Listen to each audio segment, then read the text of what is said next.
Dengan satu video ini, kamu jadi ngerti step by step belajar bahasa Jepang.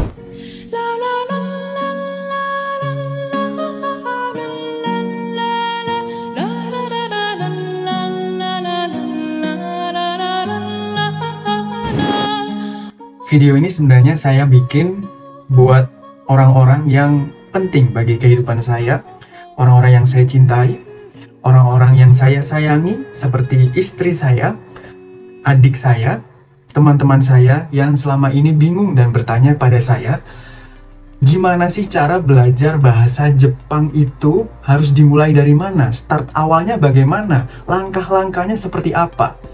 Jadi saya peras semua ilmu saya peras semua pengalaman saya yang selama ini 8-9 tahunan berkarir, berkiprah, belajar di dunia Jepangan, bahasa Jepang, sastra Jepang, penerjemahan baik secara lisan maupun secara tulis, interpreter, segala macam itu saya tuangkan semuanya di video ini. Terlebih lagi saya menggunakan hati saya untuk membuat video ini. Perkenalkan, jadi nama saya Andreas Kristivian Dani. Saya sekarang bekerja di Mitsui Garden Hotel Group yang ada di Jepang, tepatnya di Kyoto. Dan thanks to dokter saya, profesor, mentor saya, sehingga saya dapat berada di sini. Tetapi saya sekarang sudah mandiri sebagai perorangan untuk bekerja di Mitsui Garden Hotel Group, salah satu perusahaan grup perusahaan terbesar ya, salah satunya di Jepang, Mitsui Group, Mitsui Fudosan. Mungkin beberapa teman-teman ada yang tahu. Dan sebelumnya saya bekerja di Indomarko Prismatama, Indomaret Group yang ada di Indonesia, di kantor pusatnya yang ada di Jakarta. Waktu itu saya juga sebagai translator, dan saya juga dipercayai sebagai ujung tombak untuk operation dari anak perusahaannya, yaitu Washoku Sato, restoran Jepang yang sekarang semakin berkembang pesat di Indonesia. Saya lulusan sastra Jepang Untak Surabaya. Berkat dosen-dosen yang sangat the best juga saya bisa berada di titik ini.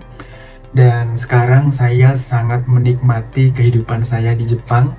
90% lebih teman-teman saya adalah orang Jepang, dan kita main bareng kemana-mana. Saya juga mencintai pekerjaan saya di hotel. Tidak begitu berat, tetapi sangat membuat saya berkembang seperti sekarang ini. Mungkin ini sedikit tentang CV saya. Saya pernah lomba pidato bahasa Jepang dan menjadi juara tingkat Jawa Timur di Indonesia, dan saya lanjut ke Jakarta menjadi juara 2 lomba pidato bahasa Jepang. Saya juga mendapatkan beberapa beasiswa ketika saya masih berkuliah, dan ketika saya masih berkuliah juga saya mengajar di beberapa sekolah SMP, SMA ternama, dan juga saya sebagai translator ya, saya diberikan kesempatan juga oleh beberapa lembaga untuk menjadi interpreter secara freelance. Jadi semenjak saya semester 2, semester 3 itu saya mendapatkan beberapa pengalaman yang luar biasa bagi kehidupan saya. Ya begitu saja ya perkenalan dari saya. CV saya nggak begitu penting-penting banget siapa saya, tetapi yang penting teman-teman bisa dapat ilmu yang bisa teman-teman aplikasikan secara langsung, dan saya harap ilmu atau apa yang akan saya sampaikan setelah ini dapat bermanfaat bagi kita semua. Langsung saja masuk ke step yang pertama. Yang pertama, teman-teman harus fall in love dulu dengan bahasa Jepang, atau kalau tidak seperti itu ya culture-nya Jepang. Apapun itu, entah anime, entah Japan song, lagu-lagu Jepang, drama Jepang, manga, atau budaya-budaya Jepang yang lain, Gundam, segala macam, apapun itu terserah. Temukan kesukaan teman-teman tentang Jepangan, tentang budaya Jepang, apapun itu tentang Jepang, temukan satu saja dulu, dan dari situ teman-teman akan bisa berkembang lebih pesat. Seperti contohnya teman-teman kuliah saya waktu dulu, memang beberapa dari mereka ada yang sangat wibu sekali seperti saya juga. Memang waktu itu kita adalah wibu yang berevolusi. Ada yang suka bahasa Jepang karena sebelumnya nonton anime seperti saya juga, atau ada yang sangat suka dengan Gundam, ada yang sangat suka dengan lagu-lagu Jepang, ada yang suka dengan idol Jepang. Contoh-contoh orang-orang seperti itu, mereka akan belajar ataupun mencari tahu tentang Jepangan atau tentang bahasa Jepang, dunia Jepang, tanpa disuruh untuk belajar secara paksa. Jadi mereka dalam kehidupan sehari-hari mereka scroll TikTok, Instagram, dan lain sebagainya, itu juga tentang beberapa masuk tentang Jepangan. Jadi akan memudahkan sekali belajar bahasa Jepang jika memang kita punya kecintaan atau kesukaan dengan bahasa Jepang. Dan beberapa teman-teman kuliah saya yang tidak suka sama sekali tentang anime, tentang bahasa Jepang, tentang drama, nggak ngerti, nggak tahu, yang penting belajar bahasa Jepang aja, itu memang beberapa ada yang bisa bahasa Jepang, tapi beberapa banyak kemungkinan besar ya, secara perbandingan itu banyak yang bahasa Jepangnya kurang lancar, ataupun malah justru mereka berhenti di tengah jalan, dan akhirnya level kemampuan bahasa Jepang juga tidak begitu meningkat secara drastis dibandingkan dengan yang sangat cinta dengan budaya Jepang. Jadi step pertama, cari kesukaan kamu tentang Jepangan, apapun itu. Step 2 yaitu ikat diri kamu dengan sesuatu yang bisa terus memecut kamu atau mendekatkan kamu dengan bahasa Jepang atau budaya Jepang. Contohnya seperti ikut komunitas tentang Jepangan, bahasa Jepang, ataupun yang kedua berkuliah bahasa Jepang atau belajar atau sekolah bahasa Jepang seperti saya waktu itu. Jadi setiap hari saya harus berkutat dengan bahasa Jepang, atau teman-teman bisa ikut les entah online atau offline. Atau kalau teman-teman yang bisa belajar secara mandiri sendiri, teman-teman bisa subscribe untuk aplikasi-aplikasi bahasa Jepang. Mungkin yang berbayar juga oke, atau yang free juga oke. Kalau teman-teman memakai yang sesuatu yang berbayar, itu akan membuat teman-teman punya rasa guilt atau rasa bersalah, berdosa jika teman-teman tidak melanjutkan untuk belajar bahasa Jepang karena udah terlanjur bayar ya. Seperti itu. Dan step yang ketiga adalah coba dulu pelajari pola bahasa Jepang yang simple-simple ya. Jadi contohnya seperti saya makan nasi, watashi wa gohan o tabemasu, kenapa itu pakai o, kenapa orang Jepang malah biasanya nggak pakai watashi lagi. Jadi seperti itu, contoh-contoh kalimat yang simple atau perkenalan diri dengan menggunakan bahasa Jepang, hajimemashite, watashi wa Andreas desu, Indonesia kara kimashita, dan lain sebagainya. Pola-pola perkenalan dasar seperti itu memang sebenarnya kurang aplikatif ya jika kita langsung berada di Jepang, tapi setidaknya teman-teman coba dulu mencoba untuk perkenalan dengan bahasa Jepang terlebih dahulu sebelum teman-teman belajar hiragana, katakana, ataupun kanji. Karena kalau kita tiba-tiba dipaksa atau kita tiba-tiba dipertemukan dengan tulisan-tulisan hiragana, katakana, kanji, kita suruh menghafal a, i, u, e, o, dan lain sebagainya, otak kita akan merasa bosan terlebih dahulu dan bahkan malah kita bisa berhenti di tengah jalan. Seperti saya dulu juga waktu SMK, saya pernah berhenti di tengah jalan karena saya tiba-tiba belajar hiragana, katakana tanpa tahu budaya bahasa Jepang seperti apa, pola bahasa Jepang seperti apa, kalimat-kalimat, pola kalimat yang mudah dulu seperti apa.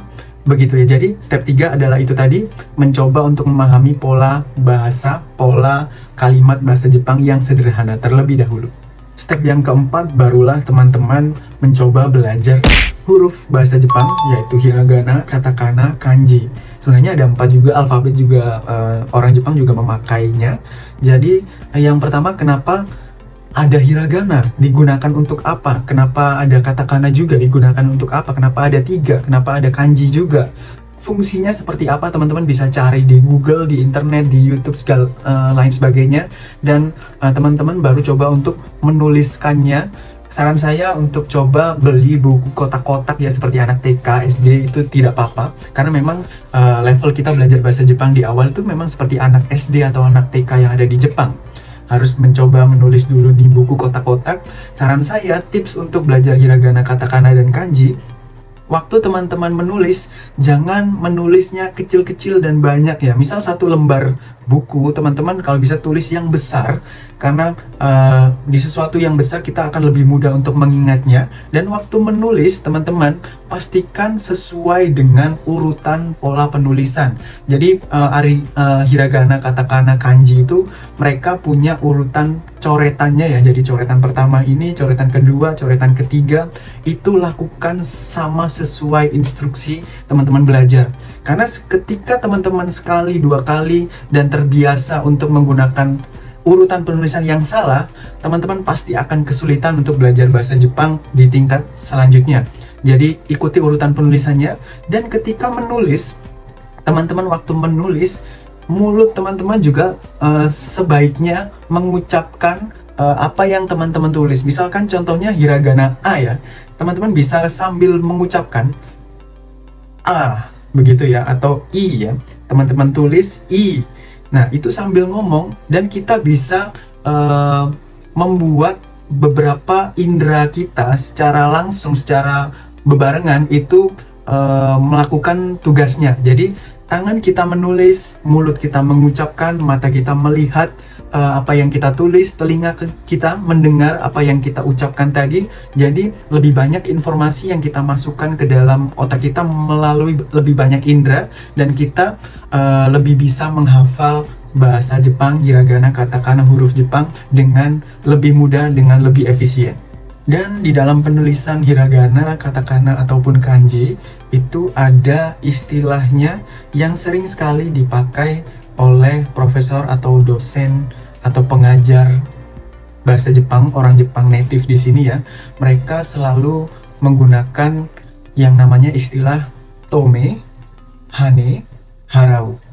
Jadi tome, hane, harau itu adalah 3 tipe waktu kita coretan kita menulis hiragana, katakana, atau kanji. Teman-teman bisa searching sendiri, cari cara belajar tome, hane, harau ya di internet. Mungkin saya tidak akan sebutkan sekarang di sini karena videonya akan lebih panjang, karena kita akan lebih membahas untuk step by stepnya saja. Ini adalah step by step, teman-teman bisa belajar sendiri, teman-teman bisa cari informasi berdasarkan ini sebagai referensi. Dan step yang kelima adalah teman-teman sudah bisa mulai belajar tata bahasa atau grammar bahasa Jepang. Jadi sambil teman-teman mulai belajar hiragana, katakana, dan kanji, teman-teman juga bisa belajar tata bahasa di sambi ya. Jadi sambil teman-teman bisa beli buku bahasa Jepang, ataupun bisa lewat dari YouTube, ataupun lewat media aplikasi Google Play Store, App Store, teman-teman bisa download apapun itu. Kata kuncinya teman-teman bisa mulai memahami dulu bahwa level bahasa Jepang itu secara umum yang diakui oleh pemerintahan Jepang itu ada 5 level ya. Ada level N5, N4, N3, N2, dan N1. N5 adalah level yang paling dasar. Biasanya N5 ini teman-teman baru mulai belajar bahasa Jepang, mungkin menguasai sekitar kurang lebih 100 kanji ya, kanji-kanji dasar, dan teman-teman bisa ngomong sedikit-sedikit. N4 itu teman-teman sudah mulai bisa untuk mungkin presentasi menggunakan bahasa Jepang, kurang lebih 200-300 kanji kalau nggak salah ya, teman-teman bisa cari informasinya lebih dalam lagi. N3 juga sekitar 500-600 kanji, N2 sekitar mungkin 1000-an kanji, N1 mungkin sekitar 2000-an kanji. Lah, ini saya harus belajar sebanyak itu, 2000 kanji untuk mencapai N1. Memang teman-teman mungkin ya nggak harus paham atau hafal 100% 2000 kanji itu tadi, 2100-an kanji, tapi teman-teman bisa yang penting tahu dulu, karena untuk lulus di JLPT atau Japanese Language Proficiency Test, untuk dapat sertifikat N tadi ya, N5, N4, N3, 21, itu teman-teman nggak perlu untuk menulis kanjinya. Teman-teman cukup hanya mengisi pilihan ganda. Jadi kalau memang teman-teman udah seenggaknya pernah membaca atau pernah melihat kanji itu tadi, jadi 2100 kanji, meskipun teman-teman nggak hafal 100% semuanya, cara bacanya, improvisasinya atau cara baca irregularnya, nggak harus 100% paham, tapi teman-teman bisa lulus untuk ke tahap N1 begitu. Dan teman-teman juga bisa mulai beli dulu untuk buku-buku atau cari keyword di YouTube. Teman-teman bisa mulai belajar dasar-dasar bahasa Jepang, atau teman-teman bisa langsung saja ketikkan belajar bahasa Jepang N5 dasar. Jadi teman-teman sudah tahu ini caranya belajar dari mana dulu, nggak langsung N3. Atau kalau teman-teman bingung, tidak ada clue untuk belajar bahasa Jepang, dan teman-teman cuma tulis belajar bahasa Jepang begitu saja di internet atau di YouTube, mungkin yang keluar akan banyak sekali ya. Ada yang level N3 dan lain sebagainya, ada yang tiba-tiba belajar N1. Nah, karena pengetahuan seperti ini, pengetahuan dasar seperti ini bisa membuat teman-teman lebih mudah untuk belajar dari mana dulu. Jadi teman-teman bisa belajar searching N5 dulu, ataupun belajar dasar-dasar bahasa Jepang, seperti itu. Dan bahasa Jepang juga punya kasta bahasanya ya. Jadi karena Jepang adalah negara kerajaan ya dulunya kan kerajaan, dan mereka punya budaya untuk ketika waktu orang Jepang yang punya kastanya lebih rendah, ataupun misal orang Jepang biasa yang ngomong atau berbicara kepada orang yang punya pangkat lebih tinggi atau punya kedudukan lebih tinggi, maka bahasa Jepangnya akan berubah dibandingkan dengan ngomong atau berbicara dengan teman sendiri atau orang yang levelnya lebih rendah dari kita. Itu akan berubah. Jadi bahasa Jepang kalau menurut saya, karena saya orang Jawa, saya orang Surabaya, Gresik, dan sama seperti bahasa Jawa, ada krama inggil, ada ngoko, ada bahasa kasar. Mungkin teman-teman tahu juga yang suka lihat anime atau drama Jepang, suka ada kata-kata teme, ora, dan lain sebagainya. Mungkin contohnya yang simple ya, kalau standar itu makan dalam bahasa Jepang adalah tabemas, tapi bentuk kasarnya atau bentuk tidak sopannya adalah ku atau kuimas ya. Kuimas, mas itu aja tenego atau lumayan sopan. Jadi ku itu yang tidak sopan, atau artinya itu menguntal atau membadok dan lain sebagainya. Mungkin teman-teman yang bahasa Jepang tahu ya. Tabemas itu makan biasa, dan meshiagarimas itu bentuk yang sopannya itu adalah seperti mungkin nedo atau dahar dan lain sebagainya ya. Jadi seperti itu teman-teman, ada levelnya bahasa Jepang. Teman-teman coba cari itu tadi ya, level bahasa Jepang. Ada dua kata kunci untuk bahasa Jepang sopan, yaitu kenjogo. Ini ya, saya tuliskan di sini, kenjogo, dan juga sonkeigo. Sonkeigo. Jadi teman-teman ada dua. Kenjogo itu adalah bahasa Jepang yang dipakai ketika ingin merendahkan kedudukan kita ya. Kita ingin mencoba merendahkan diri kita. Misal contohnya seperti kalau dalam bahasa Jawa itu yang harusnya saya, tapi kalau saya ingin merendahkan diri saya, mungkin saya bisa bilang abdi atau dalem. Jadi saya ini adalah seorang abdi. Abdi tidak tahu, abdi mboten ngertos. Mungkin seperti itu ya. Dan kalau untuk sonkeigo itu meninggikan lawan bicara, membuat seolah-olah kasta mereka atau posisi mereka itu lebih tinggi dari kita. Misal contohnya yang tadi ya, jenengan atau panjenengan ketika kita menyebutkan orang lain. Ini dalam bahasa Jawa ya, yang nggak tahu bahasa Jawa mohon maaf, saya juga saya tahunya tentang seperti ini. Jadi panjenengan itu kan suatu kata yang kita hormat terhadap seseorang ya.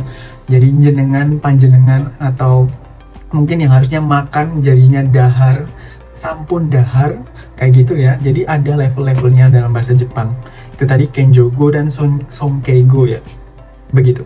Setelah itu step yang keenam, yaitu teman-teman keep doing it. Jadi teman-teman harus terus diasah, harus terus dilakukan. Karena banyak memang dari kenalan saya yang saya ingin belajar bahasa Jepang, saya semangat, saya membara. Sekarang saya sudah capek hidup saya di sini, saya di kampung, atau saya di tempat kerja yang tidak begitu berkembang, gaji saya di bawah UMR. Saya ingin coba hidup baru, melangkah baru, tapi itu hanya di awalnya saja mereka punya semangat seperti itu, dan ketika di tengah jalan mereka mencoba belajar bahasa Jepang dan mereka stop di situ. Padahal kalau teman-teman tahu, belajar bahasa Jepang itu ada polanya ya. Memang belajar bahasa Jepang di awal itu kelihatannya sangat susah, karena mungkin grafiknya seperti ini ya, akan meninggi ke atas. Tapi kalau teman-teman sudah berada di level tertentu, mungkin N4 atau N3 ya, itu belajarnya akan lebih mudah, jadi lebih ke bawah seperti ini. Jadi ketika teman-teman sudah sampai level N4 atau N3 itu, belajar bahasa Jepang sangat lebih mudah, karena kita sudah tahu, kita punya pegangan, kita bisa mencari sendiri. Dan memang step yang paling susah adalah di awal-awal belajar bahasa Jepang. Dan karena teman-teman sudah sampai di menit yang ini ya, teman-teman sudah lihat dari awal sampai akhir videonya, saya akan berikan beberapa tips untuk belajar bahasa Jepang supaya teman-teman lebih mudah. Ini sangat bekerja atau sangat works bagi kehidupan saya sendiri. Jadi saya belajar bahasa Jepang waktu kuliah itu saya coba dengan trik menuliskan lagu-lagu yang saya suka. Jadi lagu bahasa Jepang ya, lagu-lagu di Jepangan yang saya suka, mungkin dari intro atau endingnya anime dan lain sebagainya. Saya coba dengarkan dengan headset, saya tuliskan liriknya dengan kanji-kanjinya juga. Saya bahkan masih punya itu satu buku binder ya, isinya lirik-lirik bahasa Jepang, dan saya jadi mencoba untuk menuliskannya di bahasa Jepang. Mungkin awalnya memang susah karena saya cari dulu di internet lirik lagu bahasa Jepang judulnya ini, dan saya cari yang kanji ya, versi kanji saya tuliskan semua, saya jiplak, saya copy dengan tulisan. Setelah itu saya coba dengarkan lagi lagu bahasa Jepangnya dan melihat kanjinya itu tadi, dan saya mencoba untuk mendengarkan tanpa melihat teks bahasa Jepangnya ya. Saya coba menulis sendiri, saya coba tuliskan kanjinya, saya coba tuliskan hiragananya dengan mendengar secara langsung, dan itu membuat saya sangat improve sekali dalam bahasa Jepang. Dan untuk Anda, untuk kamu yang sekarang sudah nonton anime, merasa sudah sangat wibu sekali atau sudah otaku sekali, mungkin Anda bisa improve supaya bahasa Jepang Anda lebih bisa naik ya. Salah satunya adalah dengan menggunakan headset saat Anda menonton film, menonton anime. Karena mungkin beberapa dari kita yang pola belajarnya yaitu audio visual, itu akan lebih nancep lagi ke otak kita ketika kita menggunakan headset dalam menonton atau melihat video anime dan lain sebagainya. Jadi seringkali waktu saya belajar bahasa Jepang waktu kuliah, itu kosakata baru itu terdengar familiar karena saya pernah mendengarkannya mungkin di anime atau di video dan lain sebagainya, atau di lagu ya. Kalau teman-teman menggunakan headset itu akan lebih masuk ke dalam, mungkin lebih mudah diserap oleh otak kita. Dan tips yang selanjutnya yaitu Anda harus hack YouTube Anda, Instagram Anda, TikTok Anda. Kita bisa hack itu semua ya, karena mereka dibentuk dengan algoritma sehingga memunculkan konten-konten yang isinya dengan apa yang biasa kita lihat, apa yang kita inginkan, apa yang kita cari di YouTube, di Instagram, di TikTok, dan lain sebagainya ya. Jadi kalau misal contohnya teman-teman ingin mencoba identitas baru sebagai pembelajar bahasa Jepang, jadi teman-teman coba searching di YouTube sebanyak mungkin tentang di Jepangan, culture bahasa Jepang, ataupun di TikTok. Mungkin teman-teman waktu searching itu dan keluar satu video, teman-teman mungkin merasa bosan ya, nggak tahu, nggak paham ini apa, tapi lihat saja, biarin saja. Kalaupun teman-teman tidak melihatnya secara langsung, biarkan video itu terputar, biarkan konten-konten itu tetap jalan ya sampai akhir. Dan waktu teman-teman scroll lagi, teman-teman coba searching lagi tentang bahasa Jepang ini atau budaya Jepang itu, akhirnya meskipun teman-teman nggak suka, nggak niat, nggak ada ketertarikan, tapi biarkan video itu menyala, biarkan video itu berputar sampai akhir, dan teman-teman coba tambahkan lagi kuantitas searching dalam mengenai culture bahasa Jepang, pembelajaran bahasa Jepang, dan lama-kelamaan YouTube kita, TikTok kita, atau Instagram kita akan otomatis muncul keluarnya konten-konten seperti itu kalau kita terus rajin ya. Jadi memang seperti saya, contohnya saya orang yang boleh dikatakan malas. Jadi saya mencoba hack diri saya sendiri, saya coba hack kehidupan saya sendiri tentang konten-konten yang membuat saya lebih positif. Jadi ketika ada di YouTube itu konten atau Instagram, TikTok, dan lain sebagainya, konten yang keluar tidak sesuai dengan prinsip hidup saya dislike dan saya pilih untuk jangan rekomendasikan lagi.